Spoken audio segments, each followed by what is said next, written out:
এখন তো নতুন আর একটা ভেজাল লেগে গেছে, পিআর পদ্ধতিতে নির্বাচন চায়। ক্ষুদ্র ক্ষুদ্র কিছু দল আছে, এরা কি পদ্ধতিতে চায়? পিআর পদ্ধতিতে সংখ্যানুপাতের ভিত্তিতে পার্লামেন্ট মেম্বার নির্বাচিত হবে। আমি এটার পক্ষে না, শরীয়তও এটাকে সমর্থন করেন। কারণ আপনি যাকে নেতা বানাবেন তাকে চিনতে হবে, কথা বলেন। কিন্তু পিআর পদ্ধতির নির্বাচন হচ্ছে ব্যক্তিকে ভোট দিলেন না, মার্কাকে ভোট দিলেন। কাকে? তারপরে সংখ্যানুপাতের ভিত্তিতে পার্লামেন্ট মেম্বার হবে, অর্থাৎ বাংলাদেশে যে দল 1% ভোট পাবে সে 3টা আসন পাবে সংসদে, ওটা যে 10% ভোট পাবে 30টা আসন পাবে। এটা হচ্ছে সংখ্যানুপাতের ভিত্তিতে আপনার সংসদে নির্বাচিত প্রতিনিধি পাঠানো। কিন্তু আপনি তো আপনার এমপি কে হবে তাই জানলেন না, কথা বলেন।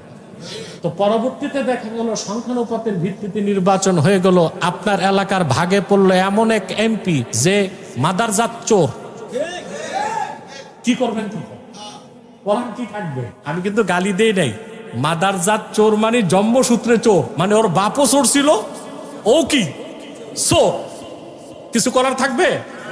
2 নাম্বার সমস্যা যেটা হবে আমি বলে দিচ্ছি, আমাদের দেশের জন্য হুমকি পিআর পদ্ধতিতে নির্বাচন। কেন? বাংলাদেশে হিন্দুদের ভোট আছে লক্ষ লক্ষ।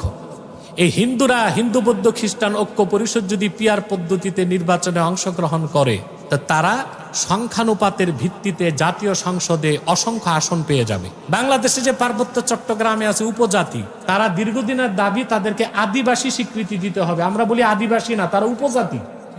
তারাও পিআর পদ্ধতিতে নির্বাচন করে সংসদে অসংখ্য আসন নিয়ে নিবে। তখন হবে কি? ভবিষ্যৎ বাংলাদেশের স্বাধীনতাই হুমকির মুখে পড়ে যাবে।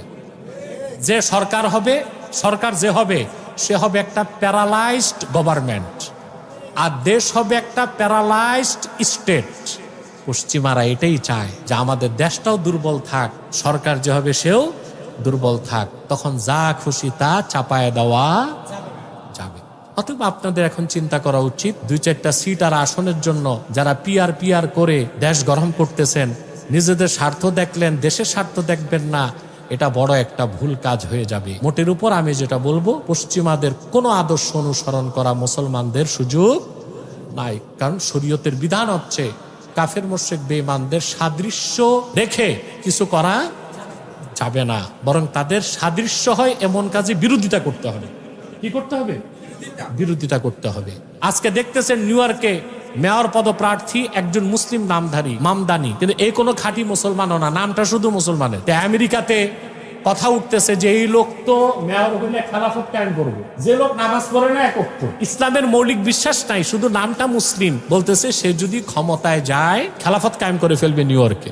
প্রেসিডেন্ট ট্রাম্পের মতো মানুষ, এটা তেমনি পাটে, সেও খুব মন্তব্য করতেছে এই মুসলিমকে মেয়র হতে দেওয়া হবে না। আর বাংলাদেশে পশ্চিমাদের আদর্শ অনুসরণ করে, সভ্যতার অনুসরণ করে একদল দাড়িওয়ালা টুপিওয়ালা মৌলবী সাহেবরাও আজকে মাঠে নামছে, রাজনীতিতে উদারতা দেখায় যে আমরা কে মুসলিম কে অমুসলিম এগুলো দেখার দরকার নাই, কাফের মুশরিক বেঈমান সব আমরা ভাই ভাই, একসাথে আমরা দেশ চালাবো। নাউজুবিল্লাহ বলবেন না? ভাই বানানোর আর মানুষ পায় না। আল্লাহ আমাদেরকে পশ্চিমাদের অপসংস্কৃতি ও সভ্যতা নামের অসভ্যতা থেকে রক্ষা করুন, বলুন আল্লাহুম্মা আমিন। আল্লাহ আমাদেরকে সুন্নত তরিকায় চলার তৌফিক দান করুন।